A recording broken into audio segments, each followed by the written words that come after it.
En la primera clase vamos a abordar la relación médico-paciente. Es importante, en primer lugar, definir qué es una mala noticia en medicina, cuáles son los modelos de relación médico-paciente propuestos por la bioética. También abordar la información médica en el sentido de qué grado de veracidad debemos brindar en la información que damos a los pacientes. El respeto por la confidencialidad en la relación terapéutica también es otro de los temas que vamos a abordar. Por último, hablaremos de la comunicación y el impacto que tiene una buena comunicación en la alianza terapéutica. Comenzaremos entonces por definir una mala noticia. ¿Qué llamamos mala noticia? Por definición, una mala noticia es aquella que drástica y negativamente altera la propia perspectiva del paciente en relación con su futuro. Por otro lado, en el ámbito de la medicina, es decir, en el ejercicio profesional, hay un gran abanico de posibles malas noticias que podemos dar a los pacientes y a sus familias. En ese sentido, dar una mala noticia va a implicar siempre emociones, va a implicar un impacto en la vida del paciente o la familia, sobre todo cuando el diagnóstico que tenemos que darle es un diagnóstico adverso, un diagnóstico sombrío, y la persona no está preparada para recibir ese diagnóstico. Una enfermedad terminal, que la enfermedad que padece no tiene cura o no tiene perspectiva de mejoría, por el contrario. Es decir, que por la propia naturaleza de la comunicación, cuando tenemos que transmitir información sobre la salud de los pacientes, siempre va a ser algo angustiante o estresante. Hay que valorar en ese sentido si tenemos la habilidad como para poder transmitir una mala noticia a los pacientes, tomar conciencia del peso que tienen nuestras palabras, para que el paciente pueda, de alguna manera, si es que contamos con esa habilidad, que pueda ir asimilando la información de a poco y poder afianzar de ese modo la relación terapéutica. Esto puede contribuir a que el paciente adhiera al tratamiento y no que le agreguemos un sufrimiento más al que ya padece. Una mala noticia médica se da en el marco de una relación médico-paciente, siempre. O sea que es importante entender, para poder ir a aspectos más específicos de esa relación, como es la comunicación, es importante entender cuál es el posicionamiento del médico y cuál es el posicionamiento del paciente frente a una decisión médica.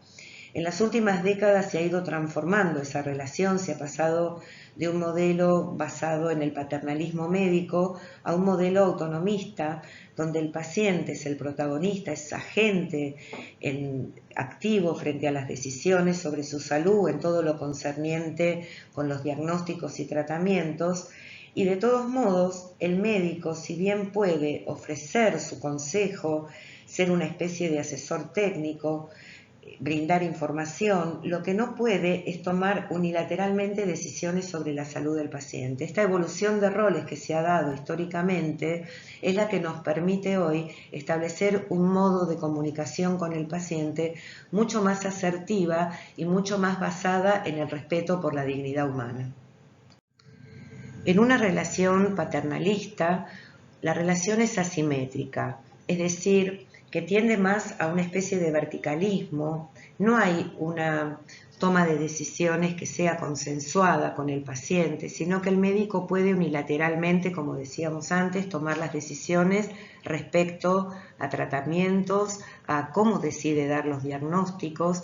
O sea que esa relación va a ser una relación vertical, va a ser una relación donde el médico y el paciente no están en igualdad de condiciones.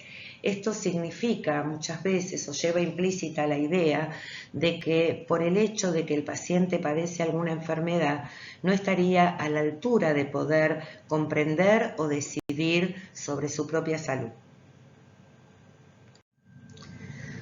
Hay otro tipo de relación médico-paciente que es la relación autonomista. En una relación, en un modelo autonomista, el paciente tiene o cuenta con autodeterminación. Existe un respeto por los derechos de los pacientes. Esto es uno de los pilares fundamentales.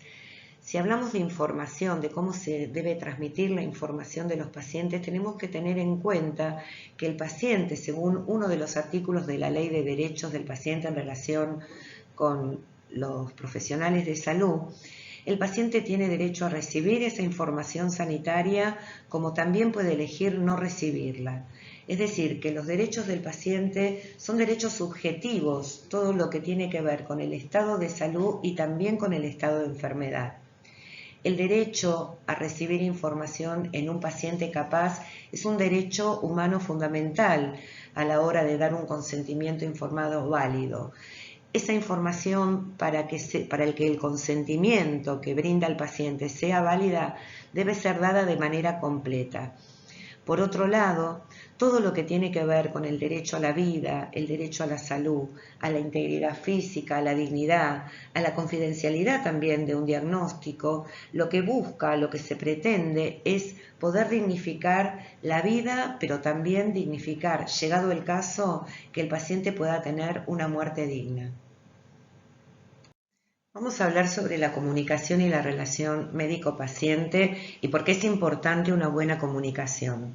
Uno de los aspectos tiene que ver con que esta habilidad que debería tener el médico para comunicarse con el paciente no solo hace que el paciente pueda dar en el caso de tener que dar un consentimiento informado, de firmar un consentimiento informado, lo hará con mucha más convicción, sino que también el impacto cuando se trata de dar malas noticias sobre la salud del paciente puede ser mucho más positivo.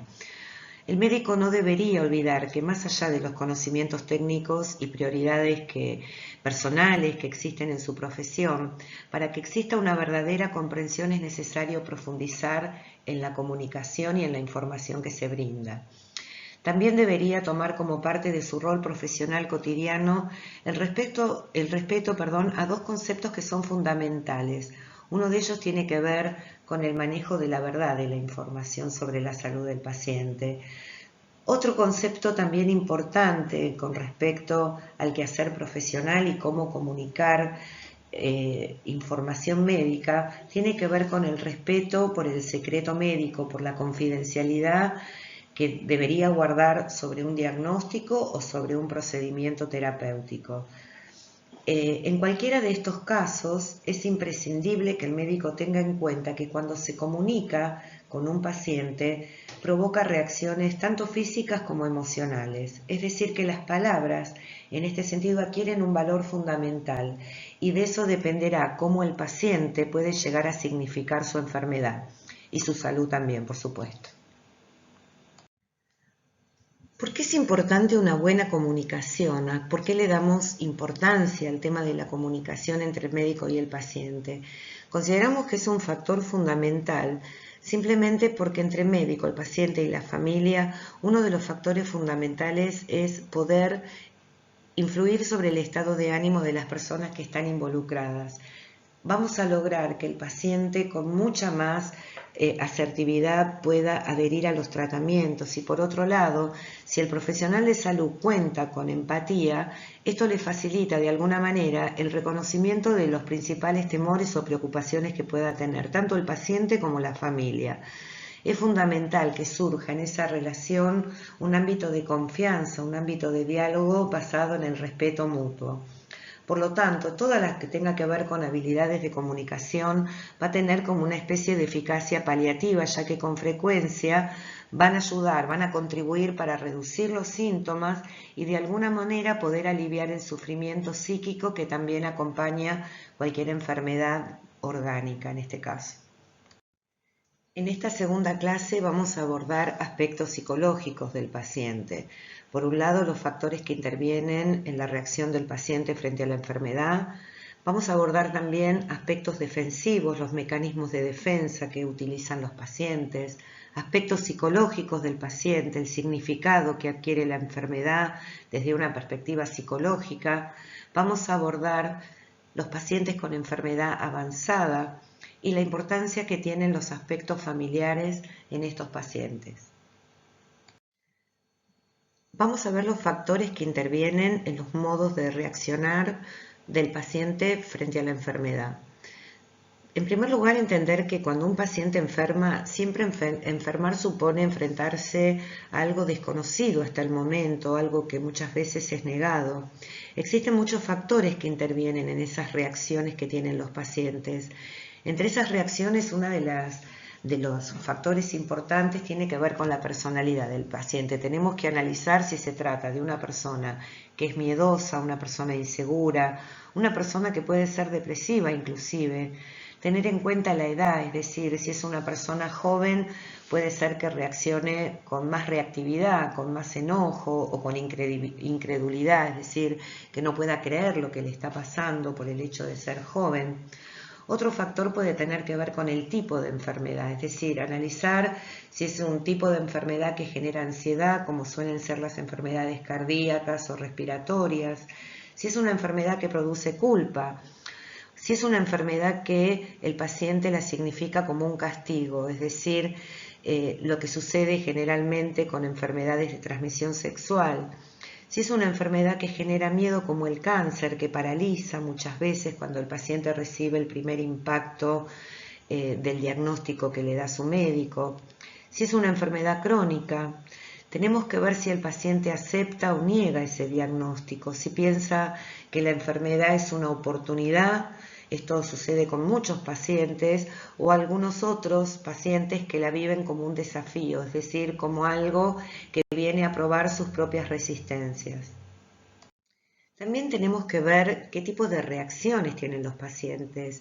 Si el paciente reacciona como si se sintiera en un estado de desvalimiento, como si sufriera también algún tipo de regresión a un momento del desarrollo de su psiquis en el que la persona se siente que no es nada sin la presencia de otra persona.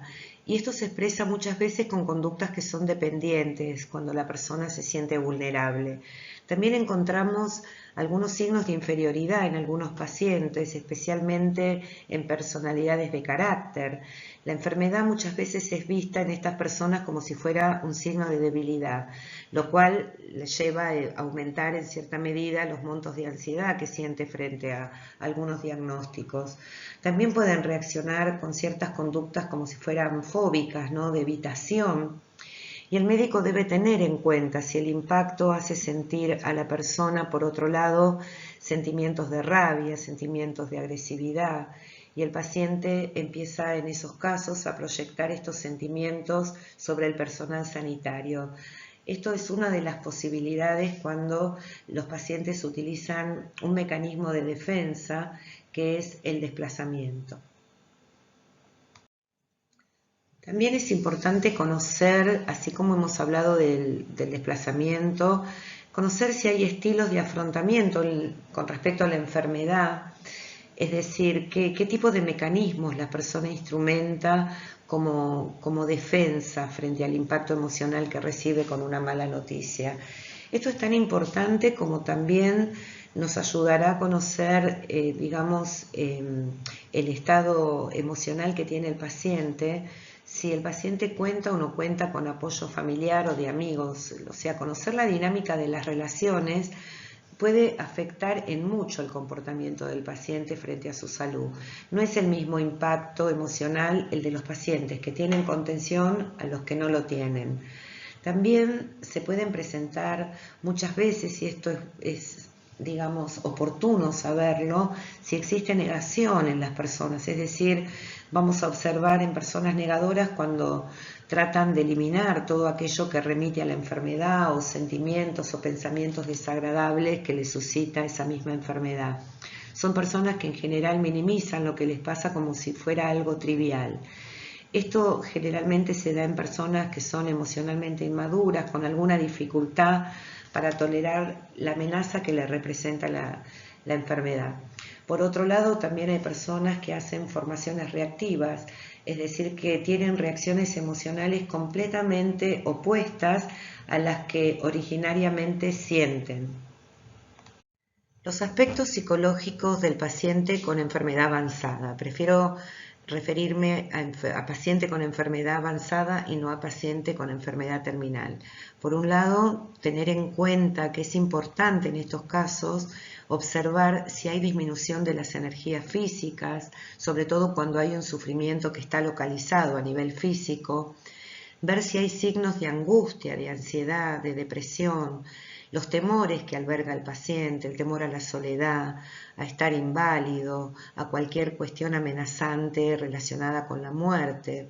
El paciente que tiene una enfermedad avanzada antes que nada enfrenta una experiencia que es muy subjetiva, es individual, es de él. Puede tener alguna expectativa de muerte, puede que esa muerte la vea cada vez como más cercana, como también puede ser que no la registre. Esto puede afectar a todo el núcleo familiar y el paciente pasa por distintas etapas de adaptación y de desadaptación al mismo tiempo.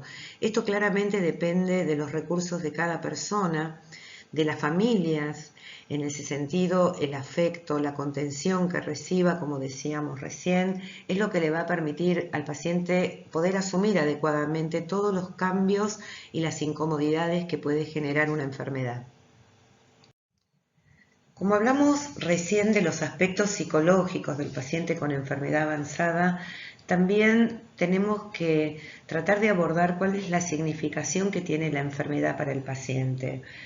Cuando un paciente pierde su estado de bienestar, es decir, cuando pierde su salud, trata de encontrar algún significado, qué explicación tiene la enfermedad en su vida, ¿no?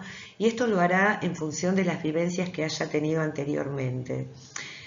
Es importante conocer tanto los médicos como los estudiantes de medicina que comprendan en profundidad lo que la enfermedad representa para el paciente.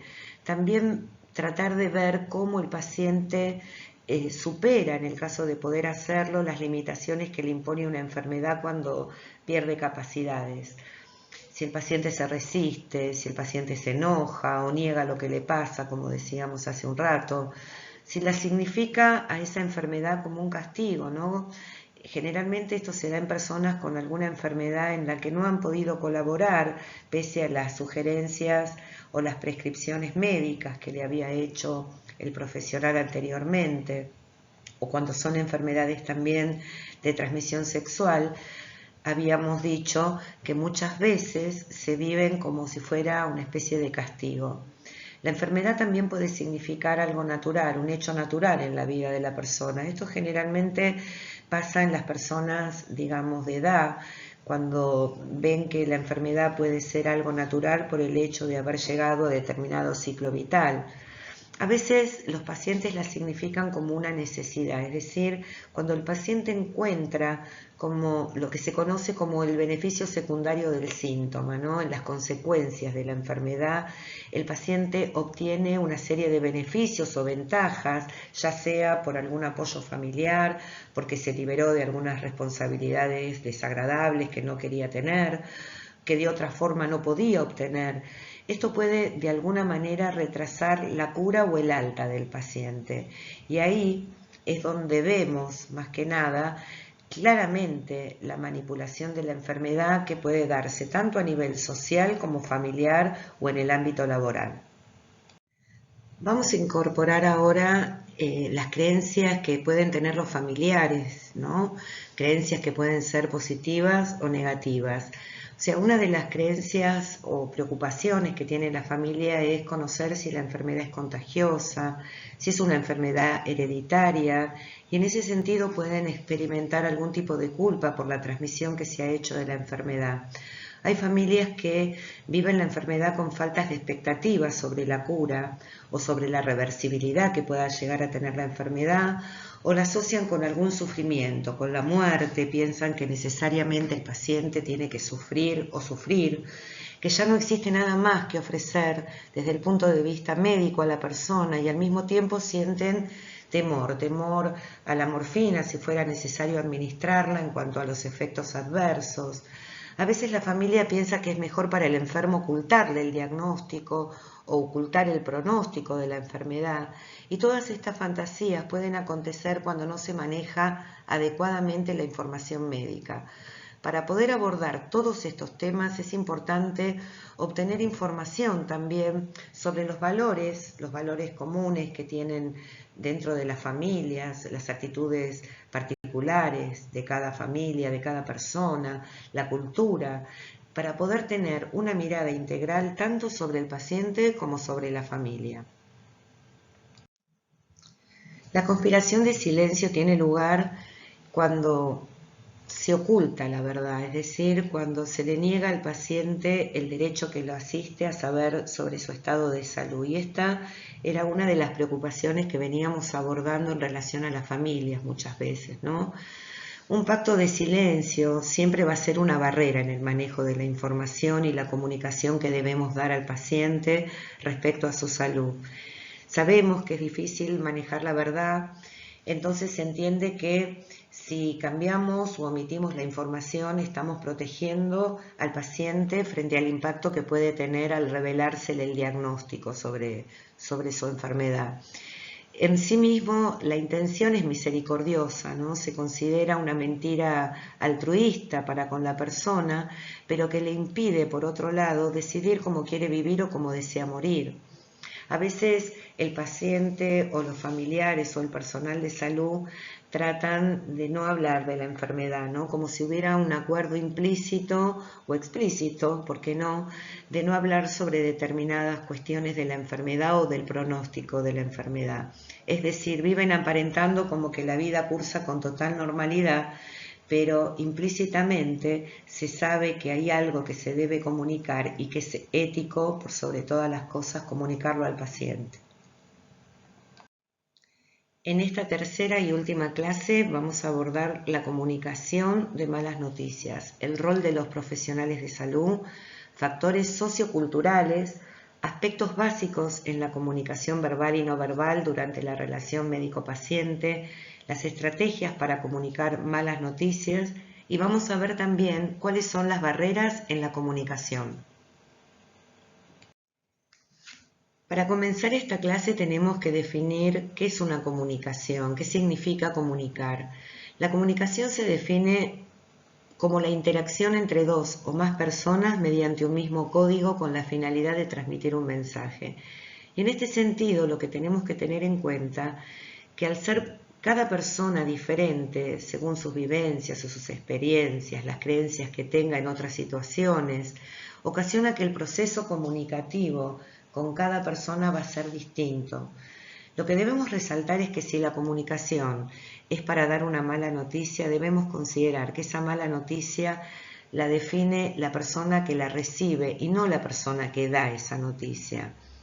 Las personas que reciben una mala noticia sobre su salud, siempre tenemos que tener en cuenta que detrás de esa persona hay una historia, hay sueños, hay vínculos. Esas personas sienten afectos que los recorren. Informar sobre un diagnóstico adverso, es decir, comunicar, por ejemplo, que la evolución natural de una enfermedad no está progresando como la persona quisiera, es decir, favorablemente, hablar de la posibilidad de muerte de alguien con quien se ha armado un vínculo, no es una tarea fácil. El hecho de comunicar, más allá del ámbito médico, está atravesado por distintos factores. Vamos a ver cuáles son los factores que dificultan la comunicación. Hay factores que son propios del paciente, ya lo hemos abordado en la clase anterior. Hay factores que tienen que ver con el contexto sociocultural y factores que tienen que ver con la persona del médico.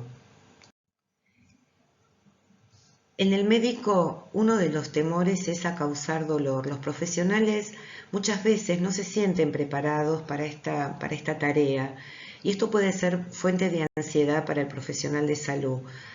En el juramento hipocrático ya se refleja la obligación ética de no producir o evitar todo dolor al paciente, lo que en bioética se conoce como uno de los principios normativos de no maleficencia hacia las personas. Los médicos tienen muy interiorizado este principio, la idea de no infligir dolor, tanto físico como moral. Por eso les resulta rechazable muchas veces tener que transmitir malas noticias. Esto puede inducir en los médicos actitudes a veces evasivas respecto a comunicar diagnósticos adversos y terminan minimizando peligrosamente la gravedad que puede tener una enfermedad. Otro de los temores es el temor al fracaso terapéutico que tienen los médicos. En esta época es muy común tener la ilusión de que todo tiene cura, de que hay cura para absolutamente cualquier enfermedad. Y esto se genera en la sociedad justamente por los avances impresionantes que han tenido en las últimas décadas las técnicas de diagnóstico y tratamiento. Es decir, que los médicos, especialmente los jóvenes, pueden vivir muchas veces la ausencia o insuficiencia de un tratamiento como si fuera un fracaso personal o profesional. Como ocurre con el temor a causar dolor, el temor al fracaso terapéutico puede también afectar la relación con el paciente y comprometer la colaboración o la adherencia al tratamiento por parte del mismo paciente. Por otro lado, a veces la no aceptación del médico de la ineficacia de un tratamiento puede también conducir a lo que se denomina encarnizamiento terapéutico, es decir, el médico persevera en un tipo de terapia a pesar de que la terapia es fútil o a probar con otros tratamientos que no están suficientemente probados, con el consiguiente riesgo que esto conlleva para el paciente. También puede existir algún temor legal, por otro lado, en el médico. Algunos profesionales de salud alguna vez han experimentado, sobre todo cuando comunican malas noticias, la desconfianza que tienen las familias, ¿no? Las incomprensiones, los desencuentros, las quejas, inclusive las amenazas de demandas judiciales. Esto lo que tiene como consecuencia es que se termina judicializando la medicina, dado que se tiene como el convencimiento de que cualquier persona no solamente tiene derecho a la atención en salud, sino también tiene derecho a ser curado, y que si existe un fracaso terapéutico se debe a un error médico o alguna negligencia por parte de los profesionales de salud. Por lo tanto, estos casos ameritan algún castigo penal o algún resarcimiento de tipo civil. Otro de los temores tiene que ver con la expresión de las propias emociones por parte de los profesionales de salud, ya que sabemos que comunicar malas noticias es una tarea estresante. Y una de las más importantes es la creencia generalizada que hay de que al revelar un diagnóstico se va a afectar negativamente la evolución del paciente o de pronto la colaboración que el paciente pueda tener para con un determinado tratamiento. Otra razón es el temor a enfrentarse a sus propias reacciones emocionales, es decir, sobre todo cuando se es consciente de que no se posee un entrenamiento suficiente como para manejar esas situaciones de tensión emocional, es decir, que el médico no se valora a sí mismo como capaz a la hora de comunicar. También tenemos que considerar que los profesionales de salud, especialmente los médicos, tienen algunas dificultades para expresar los propios sentimientos ante los pacientes. Y esa dificultad podría provenir tal vez de su propia formación académica, ya que los médicos muchas veces son entrenados para ser calmos, para poder pensar de manera clara, lógica, inclusive en las situaciones de mayor urgencia. Entonces consideran que cualquier reacción emocional que ellos pudieran expresar, como el enojo, la ansiedad excesiva, puede de alguna manera debilitar su imagen frente al paciente o frente a la familia del paciente. Hay factores socioculturales también que impactan en la comunicación médica. Esos factores pueden tener que ver con la creencia en la sociedad actual de que la juventud es un sinónimo de salud que a su vez se asimila con el triunfo social, es decir, que las personas que carecen de juventud se encuentran desvalorizadas socialmente.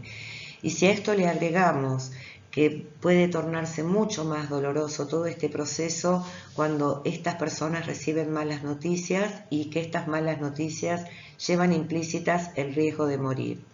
Por otro lado, también hay expectativas exageradas de la medicina cuando hay un gran avance tecnológico como en nuestra sociedad actual. Se hace difícil creer que una situación a nivel de la salud puede llegar a ser irreversible para el paciente. Pero la realidad es que la medicina actual, a pesar de todos los avances tecnológicos, no lo puede curar todo. Y esto también es un factor sociocultural que tenemos que atender a la hora de comunicar malas noticias. También hay que tener en cuenta cuando hablamos de comunicación aquellos aspectos básicos a nivel de la comunicación verbal y no verbal. Por medio de la comunicación verbal y no verbal, lo que expresamos al mismo tiempo es la información que queremos transmitir, pero también vamos a expresar emociones. Con respecto a la comunicación no verbal, antes que nada lo que tenemos que aclarar es que nos permite expresar los sentimientos, pero no a través de la forma oral, sino a través de manifestaciones corporales, faciales, gestos, los cuales constituyen un componente crucial en la relación médico-paciente. Por otro lado, en la comunicación verbal sí asumimos la forma oral, que es lo que nos permite poner en palabras cuando damos opiniones, cuando brindamos información. Por eso es fundamental tener claro el mensaje que tenemos que transmitir a los pacientes para hacerlo de modo comprensible, tanto para él como para sus familiares. También es importante emplear una terminología adecuada al nivel sociocultural del paciente y poder regular tanto la velocidad como el volumen y el ritmo del habla. Esto permite que el mensaje llegue de una forma clara y precisa.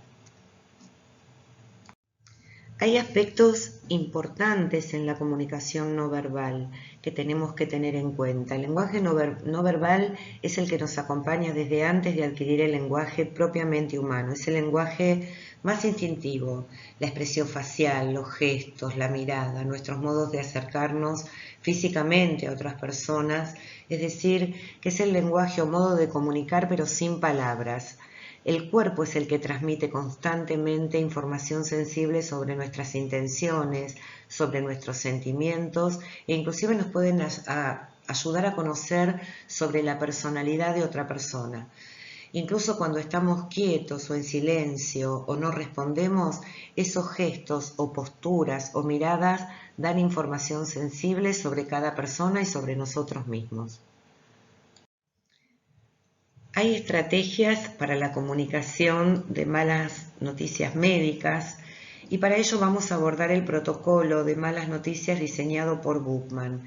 Este protocolo consta de 6 etapas escalonadas, y la intención fue pensada oportunamente a modo de protocolo como para hacer más soportable cualquier impacto emocional frente a las malas noticias que tenemos que dar en medicina. El protocolo de actuación que propone Bookman, como dijimos, tiene 6 pasos. El propósito es guiar al médico en la entrevista con el paciente y, como cualquier protocolo médico, cada paso tiene que ser completado para pasar al siguiente. Uno de los objetivos que tiene el protocolo es reunir toda la información disponible del paciente y de la enfermedad para que el médico pueda determinar lo que sabe del paciente y las expectativas con respecto al diagnóstico. Por otro lado, otro de los objetivos es suministrar información clara, precisa y siempre en consonancia con lo que necesita o con lo que desea el paciente. También es importante tener como finalidad el hecho de aportar habilidades de comunicación.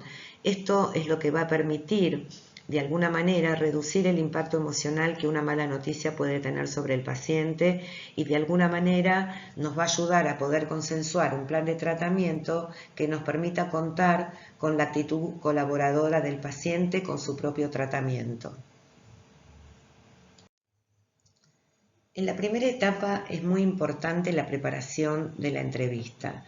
Este es el espíritu de este primer paso: disponer de un lugar privado, un consultorio, una sala de reuniones, un lugar donde el profesional se asegure de que no va a ser molestado, que tiene que apagar el celular, que tiene que dar sensación de privacidad. Ese sería como el eje de este primer momento, cuyo objetivo es preparar la entrevista, preparar al paciente para lo que se le va a decir en esa entrevista.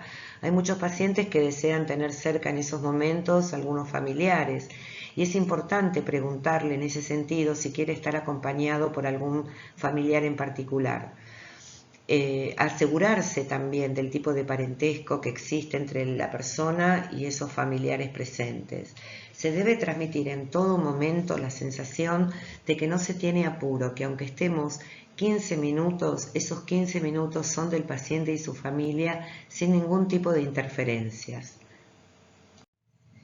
El siguiente paso tiene que ver con descubrir qué sabe el paciente.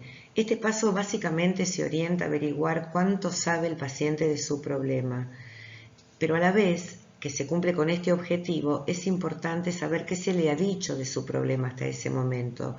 El paciente puede mostrarse silencioso, puede mostrarse abatido, es decir, se puede sentir incapaz para responder a las preguntas. Por eso es importante intentar en todo momento destrabar esa situación y crear un ámbito de diálogo que el paciente se pueda sentir cómodo para hablar en principio de lo que él considera necesario. Es importante durante este espacio poder estimar el nivel cultural del paciente a través del vocabulario que utiliza, por ejemplo. También debemos poder interpretar la carga emocional de las palabras para así poder descifrar de qué tipo de cosas no puede o no quiere hablar. Es oportuno en esta etapa también fijarse en la comunicación no verbal, que es un complemento de lo que el paciente puede poner en palabras, y analizar en ese sentido todo lo que tiene que ver con las posturas, las expresiones faciales, el tono de voz, el aspecto físico, todo lo que tiene que ver, como dije, con la comunicación no verbal va a ser tan relevante como lo que pueda decir. El paso 3 tiene que ver con ir reconociendo cuándo quiere saber el paciente. En esta etapa lo que tratamos de definir es qué grado de información quiere tener el paciente sobre lo que le está pasando a su salud. Si tenemos en cuenta que el objetivo es compatibilizar lo que queremos decirle al paciente con lo que éste quiere saber, no debería preocuparnos tanto aquellos pacientes que no desean recibir información. La mayoría de los pacientes en general sí quieren conocer todos los detalles sobre su enfermedad, su diagnóstico, pronóstico, inclusive, pero hay pacientes que no lo desean porque actúa lo que en psicología conocemos como mecanismo de defensa, que hace que aquello que es intolerable la persona no lo pueda manejar y por lo tanto lo niegue, lo desestime o trate de no saberlo. El paso 4 es cuando comunicamos la información al paciente. Para ello lo conveniente siempre es usar un lenguaje sencillo y fundamentalmente adecuarlo al nivel intelectual y cultural del paciente. Antes de citar un diagnóstico adverso siempre conviene emplear una frase introductoria. Una frase introductoria podría ser decirle al paciente: me temo que su evolución no es la que esperábamos, ¿no? Esta frase tan sencilla, o muchas otras que se pueden implementar también, es lo que le da tiempo al paciente para prepararse para la noticia que va a recibir. Esto puede aliviar el impacto emocional de la mala noticia. Es lo que en psicoanálisis se considera como angustia señal y que tiene, por sobre todas las cosas, la función anticipatoria que permite que la asimilación sea mucho más asertiva. Introduce una preparación y elimina el impacto que tienen o que suelen tener el factor sorpresa en la psiquis, ¿no? Cuando algo es repentino, siempre va a tener mucho más potencial traumático desde el punto de vista psicológico. También es recomendable suministrar la información en pequeñas dosis para darle tiempo a que la persona la vaya asimilando de a poco, hacer pausas entre las frases, permitir que fluyan las emociones del paciente o de la familia inclusive, como dije antes. La importancia de ser veraz, ser realista con el contenido del mensaje, usando siempre un lenguaje sencillo y valorando a lo largo de la conversación el grado de comprensión que está teniendo esa persona. Se debe seguir un estándar, pero que no es el estándar de comprensión o de información médica, es decir, aquella que el médico maneja con los tecnicismos que tiene para comunicarse, sino que tiene que ser un estándar de comprensión de acuerdo a lo que el paciente necesita saber, y para ello se puede complementar la información con material gráfico o inclusive con videos si existiesen. En la etapa 5, el objetivo va a ser brindar apoyo al paciente y a su familia. Y una forma muy eficaz de contrarrestar las reacciones de los pacientes es ofrecer apoyo, ofrecer acompañamiento, empatía, transmitírselo al paciente, preguntarle cómo se siente luego de recibir una mala noticia médica. Siempre va a ser una pregunta que al paciente le va a hacer sentir que su estado de salud es importante para el profesional.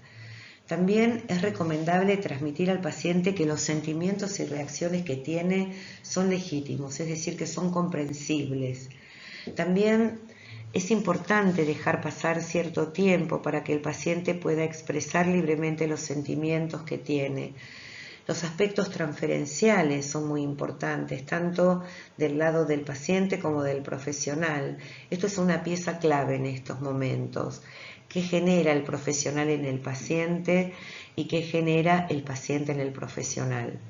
Saber entender esto puede resultar muy útil para no identificarnos con el dolor del paciente y de ese modo poder actuar más profesional y objetivamente, lo que no implica ser desafectivizados con lo que le ocurre al paciente. Y por otro lado, si tenemos en cuenta la situación particular por la que atraviesa la persona, será mejor siempre no tomar reacciones o actitudes del paciente como algo personal en el caso de que el paciente manifestara algún tipo de enojo, ¿no? Para poder reencauzar las cosas y de ese modo entenderemos que las reacciones emocionales que está teniendo no obedecen al enojo con la persona, con el profesional, sino que responden al enojo que tiene con la situación. En este paso, el último paso, lo importante es diseñar el plan terapéutico a seguir. Es este punto de la entrevista donde puede que el paciente ya se sienta abatido, confuso, que esté muy preocupado por su expectativa de vida. Y hay dos objetivos que son fundamentales en esta etapa. Demostrar al paciente que uno está de su lado y elaborar conjuntamente con él el plan terapéutico que van a seguir. Hablar sobre los tratamientos a realizar, todas las incomodidades, posibles efectos secundarios de la enfermedad o del tratamiento. Hacer un cronograma suele reducir el grado de incertidumbre que tiene el paciente en estos momentos y esto puede ayudar a manejar la incomodidad y la angustia que le genera su propia enfermedad. Es de ayuda brindar también alternativas terapéuticas por si un tratamiento o una prueba no dan el resultado esperado y también para consolidar la confianza y la alianza terapéutica que es necesario tener en estos momentos. Hay múltiples obstáculos también o barreras que recaen principalmente en la comunicación, ya sea que la comunicación sea verbal o no verbal. Algunas actitudes del médico también pueden interferir en la comunicación con los pacientes. Por ejemplo, que el médico suponga que el paciente no tiene capacidad de comprender su padecimiento y por lo tanto no le permite opinar sobre la terapéutica que necesita emplear, o cuando el médico toma decisiones unilateralmente. También es una barrera en la comunicación. Por otro lado, hay muchos pacientes que tienden a mentir sobre su padecimiento debido a que el médico no les transmite a lo mejor la suficiente confianza para que se pueda expresar. Esto puede representar otra barrera en la comunicación y en este sentido el médico debe tener la capacidad de transmitir la suficiente confianza y empatía para poder reducir todos estos obstáculos y poder de este modo afianzar la relación que necesita tener con su paciente. Hemos llegado al final de la materia comunicación médica. Hemos abordado en la primera clase aspectos relacionados con la relación médico-paciente desde los modelos propuestos por la bioética. Eso nos brindó un marco de referencia como para poder adentrarnos en ciertas formas de comunicación que se dan entre profesionales de salud y pacientes. En la clase 2 hemos hecho más hincapié a los aspectos emocionales vinculados a los pacientes que cursan una enfermedad avanzada y también a las familias de esos pacientes. Por último, en esta clase, en la clase 3, hemos abordado algunos factores socioculturales y hemos visto también los aspectos que se juegan a nivel emocional en los médicos cuando se les impone en el marco de su ejercicio profesional la difícil tarea de dar malas noticias. Hemos visto el protocolo de Bookman, que ofrece ciertas competencias a nivel comunicacional para poder minimizar los efectos negativos que las distintas barreras pueden generar en la comunicación médica. Por último, damos finalización a esta clase. Ojalá les haya gustado y les sea de utilidad esta materia. Muchas gracias.